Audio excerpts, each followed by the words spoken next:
Now let me give you a little simple formula for goal setting. Okay? We take 2.5 hours on the weekend for the whole 10-year plan. We don't have time for that tonight. But let me get you started with a little simple formula Mr. Shoaff gave me. And maybe this will be helpful. First of all, I've divided goals into 2 parts. First is long range. Long range goals. That's your dreams. Your dreams for the next 3, 5, 10, 20, 30, 40 years. Actually, the rest of your life. Your dreams. You've got to keep dreaming. Ronald Reagan, president, said to the joint session of Congress a few weeks ago, "The Republic is a dream. And if we don't keep dreaming, we will lose the Republic." Your better future is a dream for yourself and for your family. Where do you want to go? What do you want to do? What do you want to be? What do you want to see? You've got to dream dreams. There's a Bible phrase that says, without dreams and visions, people perish. You've got to have something to go for that inspires the heart and the soul. Dreams.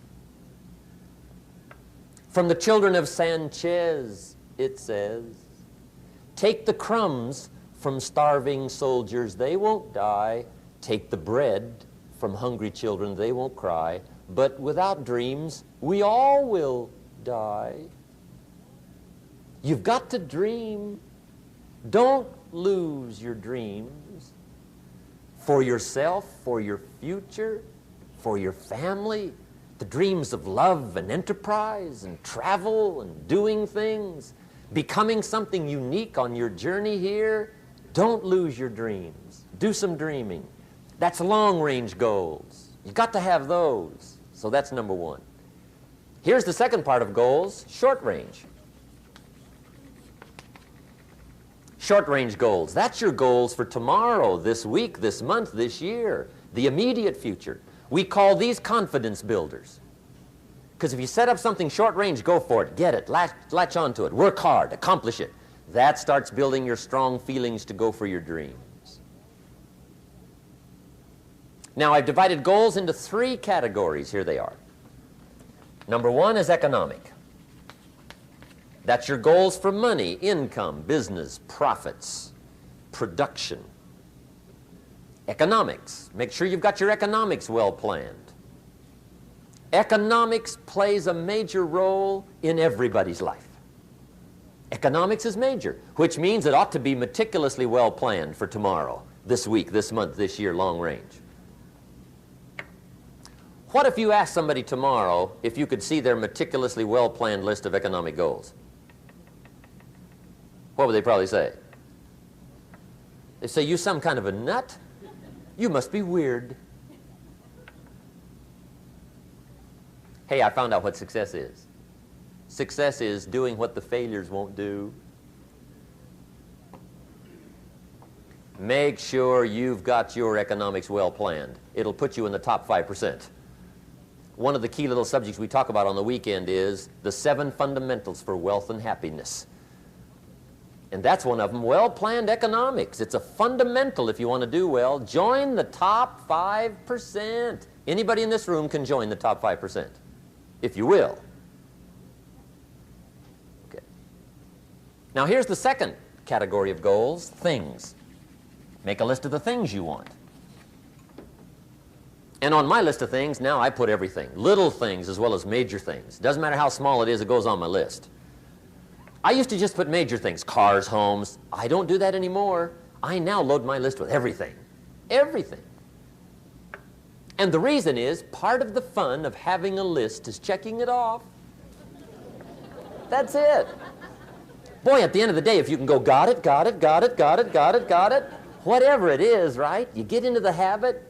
So load up your list, the things you want. Now, when you check off something major, celebrate. That's an important point to make. Celebrate your achievements.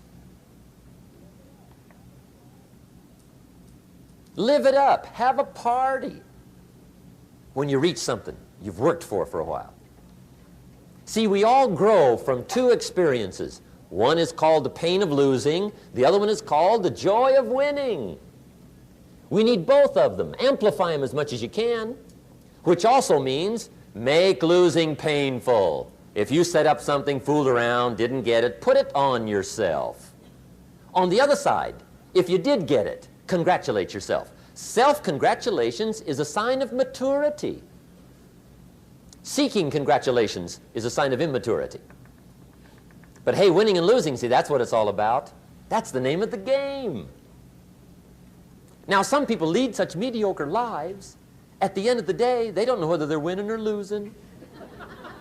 They got no clue. Guy's just going through the day with his fingers crossed. There's a better way. Okay, here's the third category of goals, personal development. Put those goals together, personal development goals. That's your goals to be stronger, more decisive, be a speaker, be a leader, learn a language, all kinds of skills. Okay? The whole weekend seminar was designed to improve all your skills so that you walk away more skillful. And that's what you want, the personal development skills. That's what attracts, that's what brings good things to your life, the person you become more skillful. Now, this is quite a package to work on. Economics, things, personal development. For tomorrow, this week, this month, this year, long range. Okay? That'll get you started. Now, here's the simple formula for setting goals. It goes like this. A, work on your goals. That's step one. Work on them. And I put the word work there deliberately. Setting goals is plain hard work. I don't want to kid you. We haven't come here tonight to kid each other. It's work. I know it's work. That's why a lot of people just let it slide. It's work. Many people work hard on their job, but they don't work hard on their future. They just let that slide. And the work involved is making plans. I know most people don't. I understand that, but don't let that be you. Guy says, well, yeah, you work where I work, but the time you struggle home, it's late. You got to eat a bite of supper, watch a little TV, get to bed. You can't sit up half the night. Plan, plan, plan. And the guy's behind. Good worker, hard worker, sincere. But you got to be better than sincere, working hard. You got to be better than a good worker. You got to be a good planner. Somebody once wisely said, the people who fail to plan are planning to fail. Well said. So work on your goals. Here's step two. Write your goals down. That's so important. I teach my staff around the world, put your goals in your journal. Because one of the major people you want to study is yourself. Say, here's the list of goals I put together 3 weeks ago. Here's the list of goals I put together 2 years ago. Here's some of the changes I made, rearrangement of my priorities. I scratched these off, I put these on, I've gotten these. Study your accomplishments, study what your desires are. Put them on paper, write them down. Here's another reason for writing your goals down. It shows you're serious about doing better. And to do better, you got to get serious. You don't have to be grim, but you must be serious. Everybody hopes things will get better. Everybody hopes. Poor people hope. That ought to tell you something. It means the future does not get better by hope. It gets better by plan. I used to have the affliction called passive hope. It's an affliction. It's bad. Probably what's even worse than that is happy hope. Now that is really bad. That's bad. Happy hope. The guy's 50 and he's broke and he's still smiling. See, that's not good. So get serious about your goals. Put them on paper. Write them down. There's all kinds. His goals, her goals, their goals. Business goals, financial independence goals, family goals. I mean, there's so many things to work on this that if you don't get busy and work on it, sure enough, the time will pass. And sure enough, 5 years from now, you'll wind up where you don't want to be, wearing what you don't want to wear, driving what you don't want to drive, being what you don't want to be. Now's the time to fix it. Now, here's the third step to your goals. Check the size of your goals and the kinds of goals. How big they are, what kind they are, affects you. And here's one of the important phrases of the evening. Your goals are affecting you, whatever they are.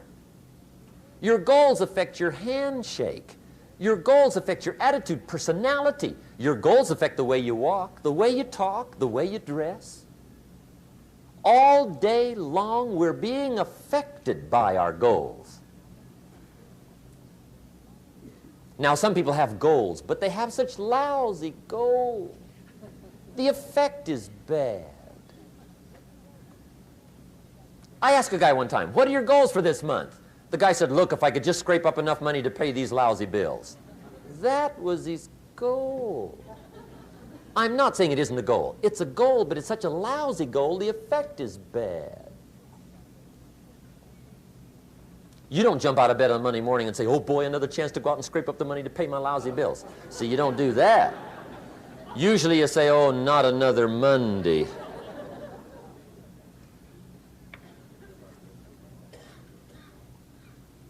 And some people have so given up on life, they have joined the thank God it's Friday club. How sad. Surely those are the same people, when life is over for them, will say, thank God it's over.